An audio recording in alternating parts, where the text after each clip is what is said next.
નમસ્કાર શિક્ષક મિત્રો, જ્યારે તમને જાદુઈ પિટારા વિશેનો નિબંધ પૂછવામાં આવે છે મેઇન્સ એક્ઝામમાં, ત્યારે તમે આ મુજબના પોઈન્ટ્સ લખીને તમે સારી રીતે તમારો નિબંધ લખી શકશો.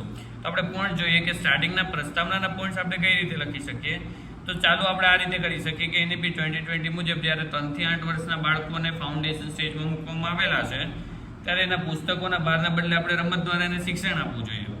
તો કેન્દ્રીય શિક્ષણ મંત્રાલયે જાદુઈ પિટારા લોન્ચ કર્યો છે, જેમાં TLMનો સમાવેશ થાય છે, ટીચિંગ લર્નિંગ મટીરિયલનો, અને જેની અંદર કઠપુતળી, કોયડા, ચિત્રકાર્ડ ને પોસ્ટર જેવા સાધનો એમાં સમાવેશ છે. અને સાથે સાથે આનાથી બાળકોમાં પંચકોશનો વિકાસ થાય છે, કલ્પના શક્તિ ખીલે છે, વિચાર શક્તિ અને સ્નાયુઓનો શું થાય છે, વિકાસ. ત્યારબાદ પ્રસ્તાવના બાદ એવું લખી શકાય કે તેમાં બહુ ભાષાનો ઉપયોગ થયો છે બનાવવામાં. 13 થી વધુ ભાષામાં ઉપલબ્ધ છે જાદુઈ પિટારામાં, જેનાથી બાળક છે માતૃભાષામાં શિક્ષણ મેળવી શકે અને એનો આત્મવિશ્વાસ વધે. સાથે સાથે તેમાં ડિજિટલ સામગ્રીનો સમાવેશ થયો છે. જ્યારે નો બેગ ડે હોય અથવા તો બેગલેસ ડે હોય, ત્યારે આ વધુ અસરકારક બને છે કે શિક્ષણનો બોજ મટીને આ એક મનોરંજન બાળકને આપે છે.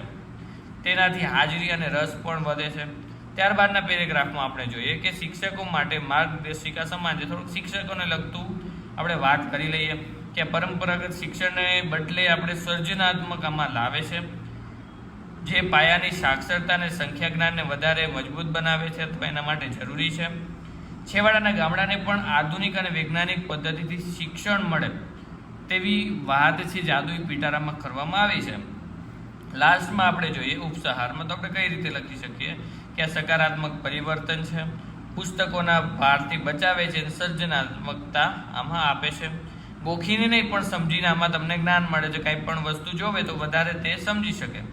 બાળક બુદ્ધિશાળી અને કલ્પનાશીલ બને છે. જ્યારે જાદુઈ પિટારામાં એને જ્ઞાન આપવામાં આવે ત્યારે તે બાળક છે એ શું બને છે, બુદ્ધિશાળી અને કલ્પનાશીલ બનતો હોય છે. અને સાચા અર્થમાં જ્યારે આ બધી વસ્તુ કરવામાં આવશે તો બાળ દેવો ભવ એ સાક્ષર થશે.